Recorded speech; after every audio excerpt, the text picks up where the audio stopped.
அமைதியான பசுமையான காட்டில் ரூமி என்ற ஒரு சிறிய முயல் வசித்து வந்தது. அது மென்மையானது, மிகவும் புத்திசாலி.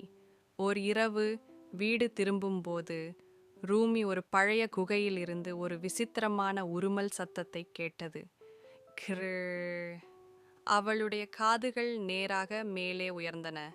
இருளிலிருந்து இரண்டு ஒளிரும் கண்கள் அவளை உற்று பார்த்தன. ரூமியின் இதயம் வேகமாக துடித்தது. அது ஒரு அரக்கனா? மறுநாள் காலை ரூமி தன் தோழிகளிடம் சொன்னாள். மான் பயத்தில் நடுங்கியது.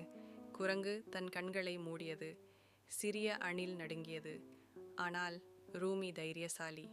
அன்று மாலை நட்சத்திரங்களின் கீழ் அவள் மீண்டும் ஒரு முறை குகையை நோக்கி அருகே சென்றாள். உள்ளே ஒளிரும் கண்கள் காத்திருந்தன. மீண்டும் உருமல் சத்தம் வந்தது. கிர்.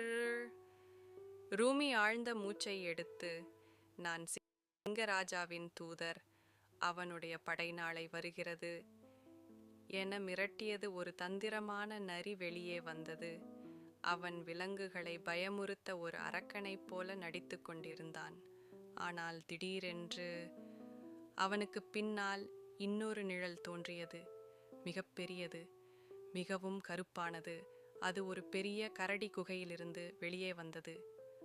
உடனே நரி பயந்து சத்தமிட்டு வெகு தூரம் ஓடியது.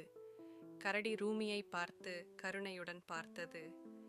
நீ பார்ப்பதை விட துணிச்சலானவன், குட்டி முயல்லே. இந்த தேனை பரிசாக எடுத்துக்கொள். அன்றிரவு ரூமி நிலவொளியில் தன் தேனை சுமந்து கொண்டு வீட்டிற்கு தாவினாள். அவள் குகையின் மர்மத்தை தீர்த்து விட்டாள். கதையின் நீதி: பயம் பெரும்பாலும் ஒரு நிழல் மட்டுமே.